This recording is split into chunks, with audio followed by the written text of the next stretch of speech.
Hi, everyone. Thanks for tuning in to our Raising Healthy Kids webinar. We wanted to start off the school year with talking about how to keep our kids nice and healthy as we go back to school and our families.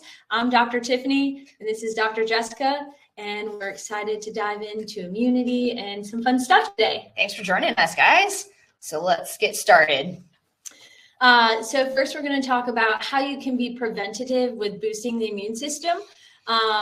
Starting off with nutrition, we all know if we eat better, we feel better. So increasing greens and decreasing sugar. There are a lot of greens that have some high iron levels, which help with your oxygen levels in your body. So when you want to help increase your oxygen by warding off viruses and bacteria. And then decreasing sugar, we know that it's inflammatory. So as best we can, I know there's going to be a lot of goodies going back to school, trying to limit those as best we can with the control that we have. And cutting out high fructose corn syrup if you're beginning your health journey with your whole family, because I also understand that, it's baby steps when it comes to kids and the things that we change with habits and nutrition. The best thing and the first thing you could start doing is cutting out high fructose corn syrup. That would be listed on the back of the label under the ingredients. So if you're looking at canned goods, some candies, things in the store, even looking at some baked goods, always look for that ingredient. There are studies that show that high fructose corn syrup increases inflammation and is directly related to increasing obesity. So rather than sugar, I'd rather you cut that out first and foremost. When it also comes to nutrition, I would just say whole foods are going to be better than anything. So if you can, just try to have your kid eat more fruits and veggies along the way. If they're not apt to greens and vegetables, you can even try a greens powder. That might be something easier to sneak into a smoothie, for example, or if you're making popsicles because it's summertime, might be something that you could put in a popsicle or something simple. So the next thing is getting adjusted to ignite their immune system. Kids come in oftentimes not because they have back pain, but it's honestly to keep them as healthy as possible as they're growing up. And an adjustment before the school year starts and during the school year is going to be super important to keep those immune systems boosted so that they can fight off bacteria and infections. Some supplements that you can start taking on a daily basis, you and the family, is going to be vitamin D. You can take some vitamin D daily to just keep your immune system high.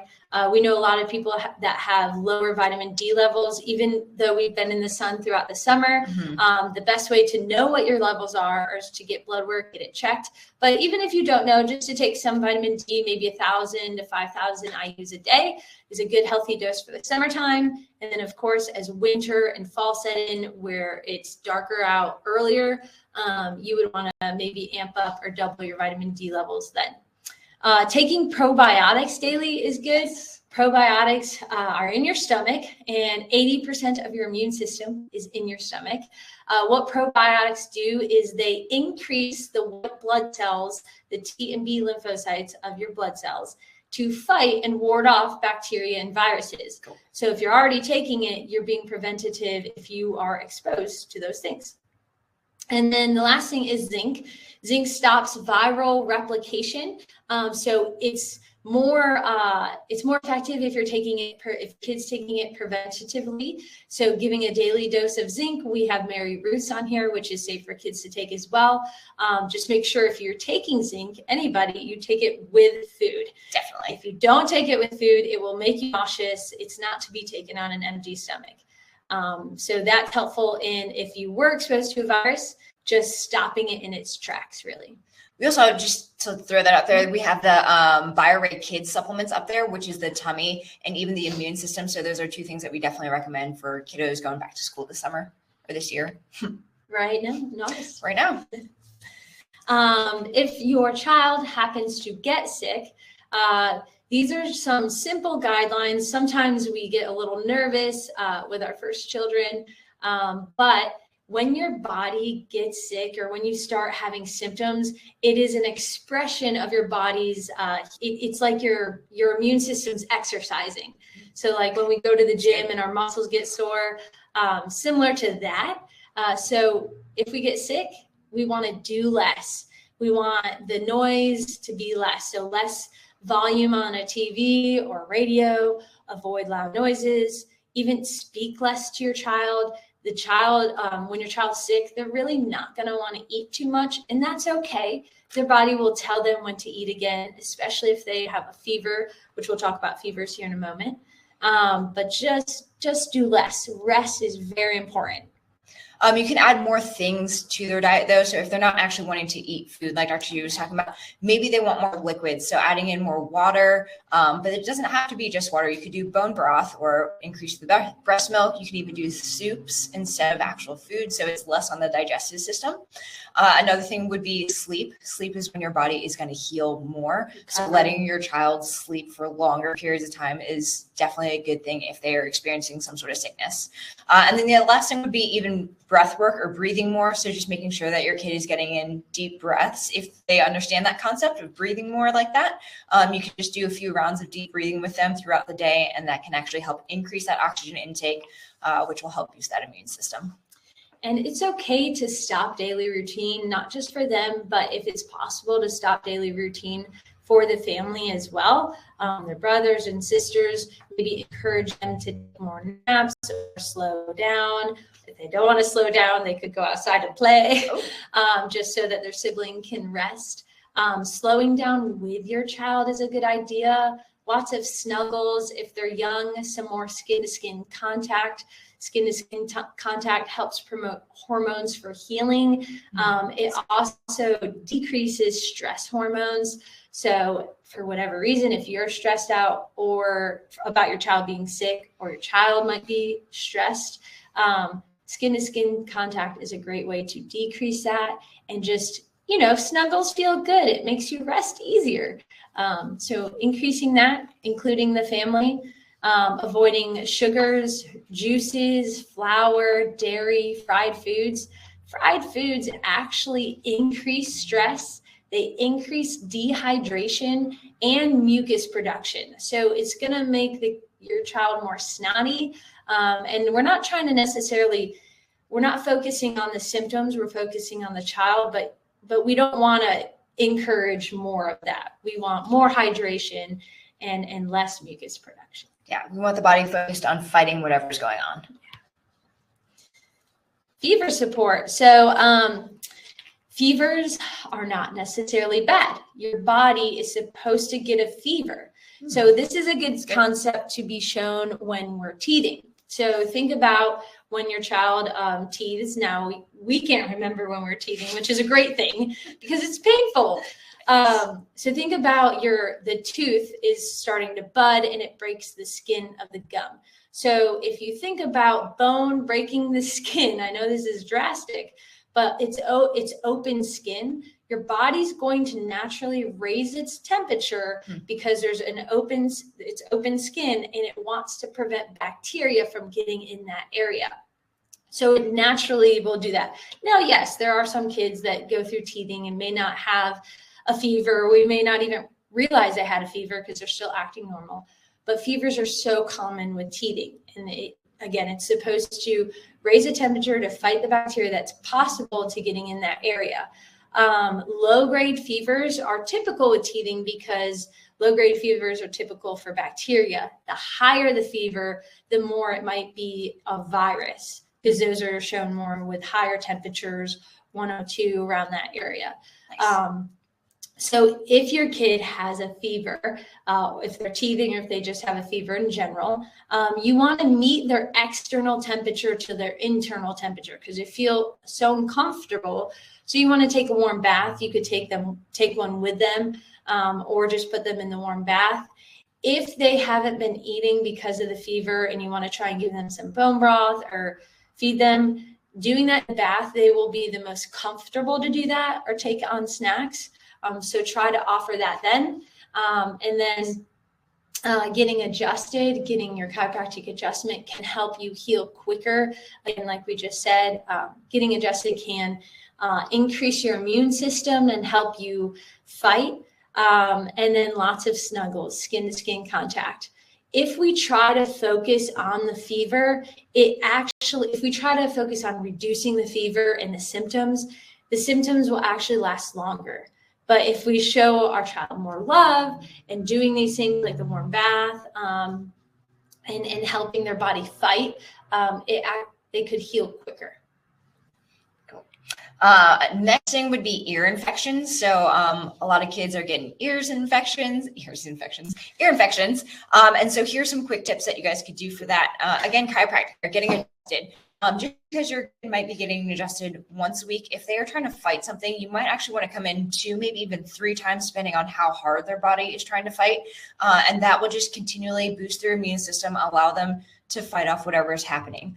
So that's always the first thing, especially if they're in ear infection. We can actually adjust the ear tubes to help open that up and allow either the silver or the garlic to go further down into their ear canal. So with the colloidal silver, you would just put a drop or 2 in whichever ear is infected, and you can also do that internal as well. And then with the garlic oil, there is a property in garlic called acillin that is helping to antibacterial. That's what I'm trying to say. It helps fight the bacteria. And so garlic oil, you would just, if you can't find it at the store, you can actually make it for yourself at home. So you would actually have fresh garlic and you would smash it so the acillin gets released, put that into like some olive oil, and then you could put a drop or 2 in the ear and hold that in the ear for a few minutes before tilting your head and letting it come back out. So teething and ear infections are right together because it is very common for a child to have an ear infection while they're teething. It's basically a fight for room up here. They got mucus in their sinuses, and their ear canals are actually very horizontal. And then as we grow, they become more vertical, which means we can drain better. But when we're young, they're horizontal. It's harder to drain. So like Dr. J says, with adjustments, they can help them drain. Moving on to some healthy lunch ideas.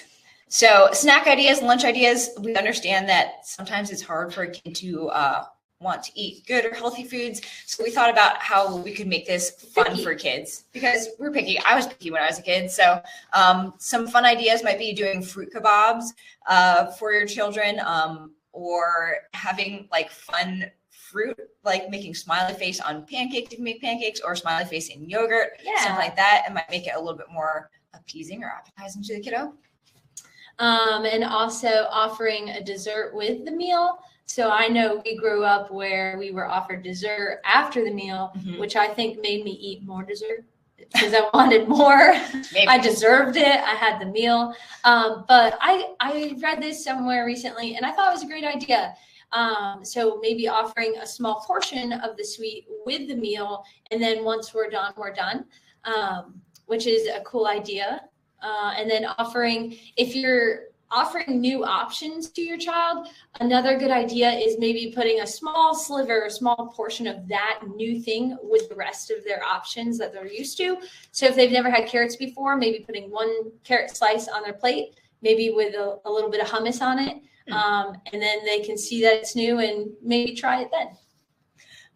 Another idea would be to just let them help in the kitchen. Potentially, if they're more hands-on, they're more apt to want to try it or maybe snack while they're helping you meal prep the food or pack their lunch for the next day, or cook breakfast, whatever it is. If they're more involved, maybe they'll be more likely to want to engage with that food and try that new food. And then eating the colors of the rainbow. We're not talking about Skittles.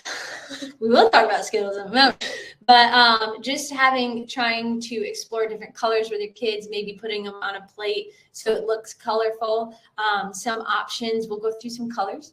Some purple options would be like plums and grapes, even kidney beans and beets. If you make a smoothie, maybe trying to sweeten it up with some beets.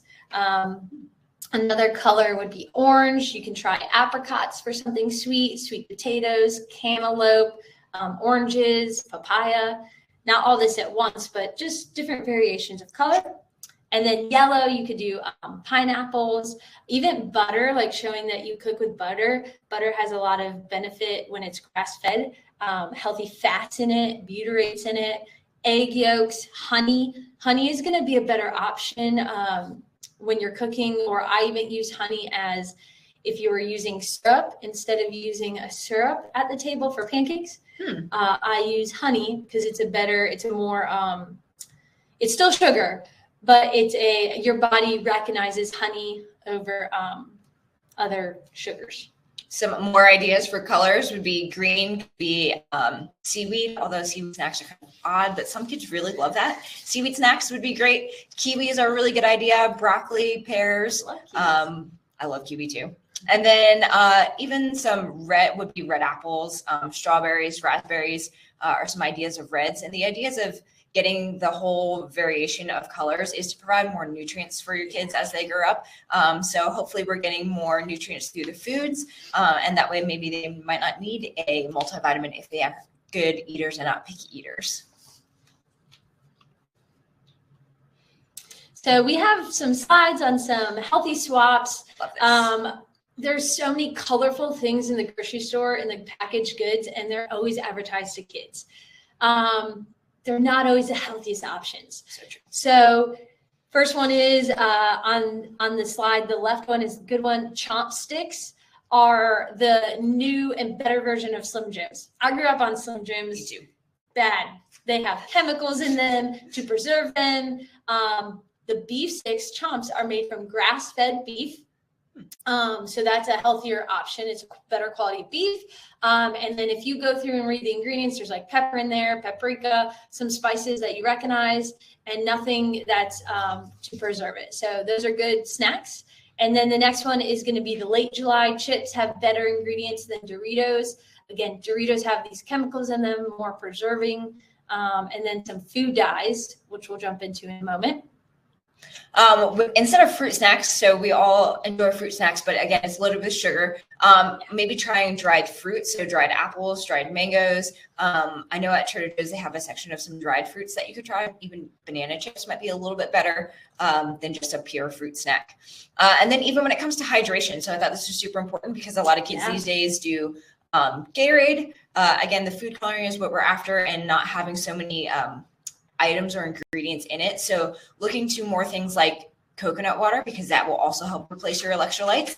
Again, it's an acquired taste, so you might have to add it with some water first, but the coconut water that we have up there is actually very naturally sweet. That was a really good one. Or you could do electrolyte drink mix. So there's a couple of these out there these days, but Element is one. There's also one called Superior. So looking into, like if your kid plays sports, looking into electrolyte drink mixes that have less bad things in them for them, but still helps them replenish their sodium, potassium, and magnesium. Some other options, so Hawaiian punch or other flavored fruit drinks. It's not even a juice, it's a drink with a lot of stuff in it. You could actually infuse, this would be fun. This would be fun to help your kids and get your kids involved in the kitchen with, is just chopping up some fruit. You could do strawberry mint mix and put it in some water. There's a lime and another fruit. But to put fruit in to not sweeten, but to make your waters flavored naturally would be fun. You can put it in the fridge and then they can grab it. They can see it. It'd be fun. The thing I want to note with Hawaiian punch, and we have the Skittles up here, and we mentioned food dye. Red number 40 is one of the biggest factors that causes hyperactivity in kids. It's actually banned in other countries. It's funny because they could have the same products offered, but they're made differently, which I think is crazy. So red dye you want to avoid. So that and high fructose corn syrups are where I would start with the kids, and the ingredients you want to start avoiding. Red 40 is also a neurotoxin. It's bad for your nerves. It attacks your nerves slowly over time. Some other things and products that, like I said, colorful things, right? That have red 40 specifically in them are going to be cereals like Fruit Loops and Captain Crunch. Gatorade, like we showed before, has food dye in it. The red one has red 40. Airheads, Skittles. Skittles were actually recalled recently because I think they had sodium, a metal in them. But there's other ingredient or other products in the store that have that as well. So I just want to stress it's important to turn it around. Yes, you can read the caloric and the nutritional facts, but reading the ingredients and recognizing them it goes a long way. It's a good point, reading the list. So some other snacks that we have on there are maybe like an organic popcorn, like that lesser evil bag of popcorn instead of Cheetos or other sorts of chips. We also have making homemade popsicles. Again, getting it in the kitchen with the kiddo might be something fun, like a fun activity. And then they're involved in the process. And then later it's something healthy, but using actually real fruit in those popsicles, maybe Greek yogurt, putting honey in it to sweeten it. That way you know what's in the popsicle. There's a lot of recipes out there. I saw a recipe recently, like that orange one was with coconut milk, frozen coconut milk, and oranges in there, which would be like a natural creamsicle. Yes. Sounds good. And then we have for candy options up there because Halloween's coming, I guess. I don't know. But candy in general, right? So there's a brand called Yum Earth and Unreal. And those are a little bit better in terms of it's sweetened with like stevia instead of actual sugar. Well, they do have sugar, but they don't have the dyes. I know the Giggles have sugar, but they don't have the red, the yellow. They're colored with like turmeric and other spirulina. You'll see that on there. So that's what makes them more organic. Gotcha. But at the end of the day, it's still sugar. So just beware. Some more snacks that we have at home. Trying like those Simple Mills crackers instead of Ritz crackers, again, because the ingredients are better than what's in a Ritz. I love this idea of making your own Lunchable for the kiddos when it comes to packing lunches for kids. Again, trying some sort of better chip or cracker and then more organic meat, like Applegate is a really good brand that doesn't have nitrates that would be bad for the kiddos, and then a grass-fed like cheese, and then having them help dice things up and pack it themselves. So then at school they can pack it and make their own little Lunchable themselves. Yeah. We also read an article recently. Remember the article with so food as well as your bodies carry energy, and food made with love. So think about food when you're praying over your food with gratitude. That actually stimulates your digestive enzymes to help you digest it. But also food made with love. So leaving notes for your kids in their lunch boxes actually helps their digestive systems, and their body receives the food more because it was made with love. So that's cute. It's so cool. You showed me that. And then some more options are different chips. So not necessarily just advertising the veggie chips. Actually, I think they have bad oil, like canola oil in them. The other ones we have up here are carrot sticks. Carrots are still higher in sugar, but it's going to be more nutritious because they still have nutrition to them, vitamin A and so forth, more so than those veggie sticks. And then different syrups. So rather than Aunt Jemima that we grew up on, having real maple syrup, again, that is sugar. I would say the next option, something I like to do is, this could be fun. If you're making protein pancakes or pancakes out there that you don't have to use lots of sugar with, you can take strawberries or blueberries or fruit. Berries are lower in glycemic index. You can heat them on the stovetop with butter, maybe add a little honey to caramelize it. And as you cook it, you're creating like your own syrup, and there's no chemicals in it. Got to try that next time. You do. So let's talk backpacks really fast because kids are going back to school. And hopefully kids have like a good ergonomic backpack for them. Ergonomic is just a big word, but what I would say when you're looking for a backpack is that they are designed to reduce the strain if they have good padded straps. I also like the idea of having more pockets or compartments so that you can kind of disperse the weight through the backpack. But I wanted to give you some tips on helping the kids pack the backpack because I think that's really important. So when we're talking about a backpack, and kids carry lots of books these days, notebooks, whatever it is, I would honestly say the first thing is, which I think most kids do these days, but just take out whatever is not necessary for that day of school. Making sure that you pack the heaviest thing closest to their back. So whether it's a big binder or a textbook, packing that closest to their back. The other things that you can check on is actually that the bottom of the backpack shouldn't go below their waist, like 3 or 4 inches below their waist is going to be too far, and that's going to put a lot of strain on their back. Too saggy. Yes, and that can create back pain. We've totally had kids come in saying that their back hurts from wearing their backpack, and it's because they have to carry a lot of things. So if they have like if they have to take multiple textbooks, maybe even taking a textbook out so they can carry it in their arms as well would be more helpful than having everything loaded onto their back. And then again, the pockets ideas is just to disperse the weight. So having small things in different pockets can be helpful in terms of having the weight dispersed evenly throughout the backpack. Making sure that the straps are padded. If there is a, what am I thinking? The waist strap, or even a chest strap, that can help disperse the weight as well. And then I was going to say, when it comes to the weight, the total weight of the backpack, it shouldn't be more than 10% of the kiddo's body weight. So for example, if your child weighs 100 pounds, that backpack shouldn't be more than 10 pounds. If it is, it can start to create issues. It's easy math. Oh, I was like, what? Yeah. So those are just some tips. Hopefully you help your kids with their backpacks. And yeah, if they have to carry things, or if it is allowed, I don't know if a kid would want this, but a rolly backpack in school, they might be deemed as the not cool kid, but it helped them in the long run. Rolly backpack. I know. I was trying to think back when we were kids. I'm like, one of my textbooks was a few pounds. Oh yeah, my history book was always the biggest. Yeah, it was like 8 pounds maybe. From one book. I remember. I think we had weighed my backpack and it was like 15 pounds one time. It's crazy. So just having the awareness, like you said, dispersing it. I love these ideas. I wish we did that. Didn't do it. So benefits of being outside, kids, we're supposed to be moving. Our bodies are meant to move and play. Having kids get movement throughout the day. They sit in school, so getting them outside to play afterwards whenever they need to come in and do their homework, that's on the family choices, but they should get some movement throughout the day when they get home. While it's still summer and lighter outside longer, that's a great time to continue to play outside. Free play is awesome, playing with friends and siblings outside. It also helps communicative skills, communication, and it also helps conflict and resolution as we grow up, learning to play with friends outside.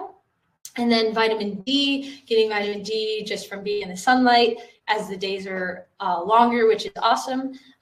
Helps immunity like we talked before.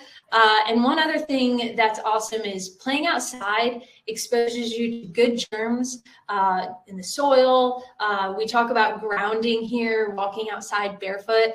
Well, to have your kids do that now is going to benefit them later in life. And there's studies that show more exposure to dirt can decrease depression and anxiety. And I know like some kids more now these days, we have these diagnoses. And so just to get outside, get fresh air, playing with your family and friends and getting out in the dirt can be so helpful to your body. I remember when I used to walk to school back in the day. I don't Did think you? they like, oh, sorry, down. Things are falling. It's okay. Mike. Let's put it on the desk. Yep. Just grab this. Sorry, guys.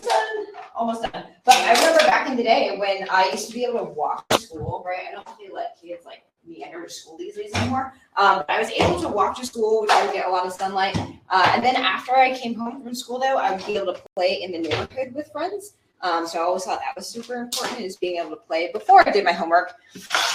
That was like my thing before I actually had to sit down and do homework, was being able to play outside. So sorry about that, y'all. That's cool. I don't think I never got to walk to school. Every day.